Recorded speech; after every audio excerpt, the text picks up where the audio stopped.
ಹೊನ್ನಾವರ ತಾಲೂಕಿನ ಕಡತೋಕಾದ ಗೋಪಾಲಕೃಷ್ಣ ಶಂಕರಭಟ್ಟ ಭಾಗವತರು ಯಕ್ಷಗಾನ ಅಕಾಡೆಮಿ ನೀಡುವ ಕರ್ಕಿಯ ಪರಮಯ್ಯ ಹಾಸ್ಯಗಾರವರ ಹೆಸರಿನ ದತ್ತಿನಿಧಿ ಪ್ರಶಸ್ತಿಗೆ ಭಾಜನರಾಗಿದ್ದಾರೆ.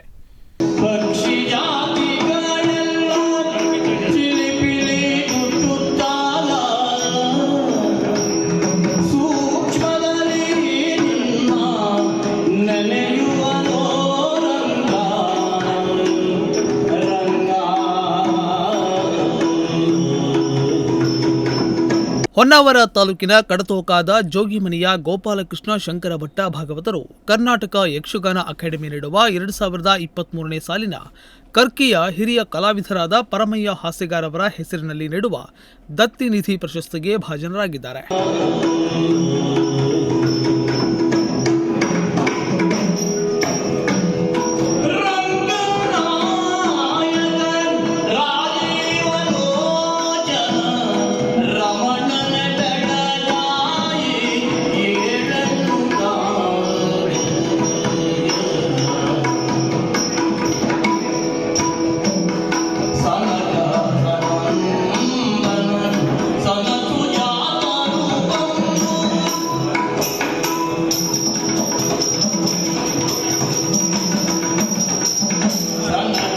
ಚಿಕ್ಕಂದಿನಿಂದಲೇ ಯಕ್ಷಗಾನದ ಬಗ್ಗೆ ಅಪಾರ ಆಸಕ್ತಿ ಬೆಳೆಸಿಕೊಂಡಿದ್ದ ಜೋಗಿಮನಿಯ ಗೋಪಾಲಕೃಷ್ಣ ಶಂಕರಭಟ್ಟ ಭಾಗವತರು ತಮ್ಮ 16ನೇ ವಯಸ್ಸಿನಲ್ಲಿ ಯಕ್ಷಗಾನ ಕಲಿಕೆಯನ್ನ ಪ್ರಾರಂಭಿಸಿದರು. ಪ್ರಸಿದ್ಧ ಯಕ್ಷಗಾನ ವೇಷಧಾರಿ ಪಿ.ವಿ. ಹಾಸ್ಯಗಾರರು ನಡೆಸುತ್ತಿರುವ ಯಕ್ಷಗಾನ ಶಾಲೆಗೆ ಸೇರ್ಪಡೆಯಾದರು. ಅದೇ ಯಕ್ಷಗಾನ ಶಾಲೆಯಲ್ಲಿ ಸುಪ್ರಸಿದ್ಧ ಭಾಗವತರಾದ ಸ್ವತಃ ಚಿಕ್ಕಪ್ಪನವರು ಆದ ಕಡತೋಕ ಕೃಷ್ಣ ಭಾಗವತರಿಂದ ಭಾಗವತಿಕೆಯ ಕಾಗುಣಿತವನ್ನ ಕಲಿತರು.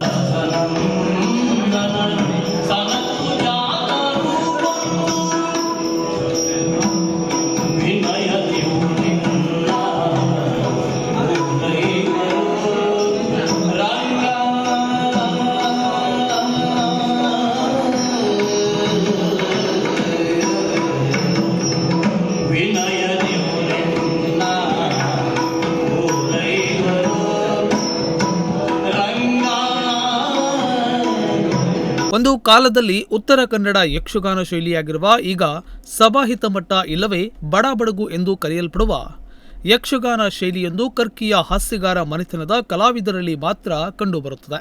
ಈ ಪರಂಪರೆಯಲ್ಲಿ ಬೆಳೆದು ಬಂದ ದಿವಂಗತ ಕೃಷ್ಣ ಭಾಗವತರಲ್ಲಿ ಅಭ್ಯಸಿಸಿದ ಗೋಪಾಲಕೃಷ್ಣ ಭಾಗವತರ ಹಾಡುಗಾರಿಕೆಯಲ್ಲಿಯೂ ಈ ಶೈಲಿಯ ಅಂಶಗಳು ಎದ್ದು ಕಾಣುವುದು ಗಮನಾರ್ಹ ಸಂಗತಿ.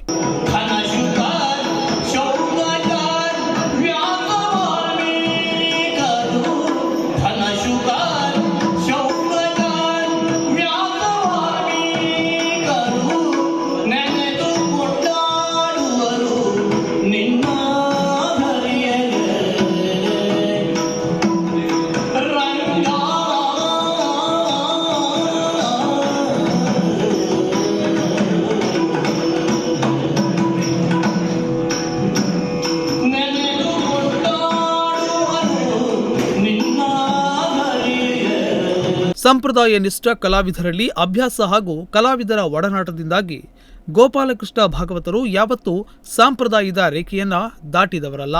ತಮ್ಮ ಹಾಡುಗಾರಿಕೆ ತನ್ನದ್ದಾಗಿಯೇ ಪ್ರತ್ಯೇಕವಾಗಿರುವಲ್ಲಿ ಹೆಚ್ಚು ಸಮಾಧಾನ ಕಂಡವರು.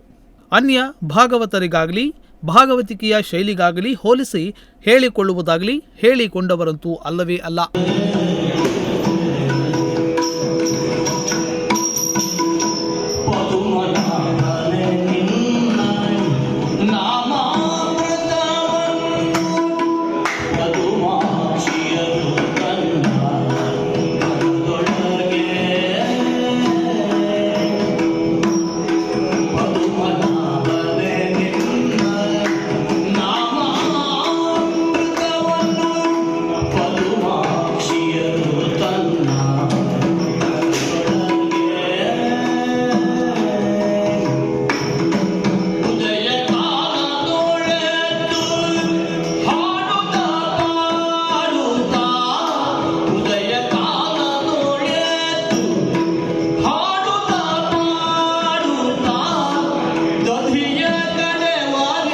ಒಟ್ನಲ್ಲಿ ಯಕ್ಷಗಾನ ಲೋಕದಲ್ಲಿ ಸಂಪ್ರದಾಯಕ್ಕೆ ಎಲ್ಲೂ ಕೂಡ ಕಿಂಚಿತ್ತೂ ಚ್ಯುತಿ ಬಾರದಂತೆ ಸುದೀರ್ಘ ಸೇವೆ ಸಲ್ಲಿಸಿದ ಬಡಗುತಿಟ್ಟಿನ ಗೋಪಾಲಕೃಷ್ಣ ಭಾಗವತರು ಪ್ರತಿಷ್ಠಿತ ಹಾಸ್ಯಗಾರ ಕುಟುಂಬದ ಪ್ರಶಸ್ತಿಗೆ ಅರ್ಹವಾದ ಭಾಗವತರು.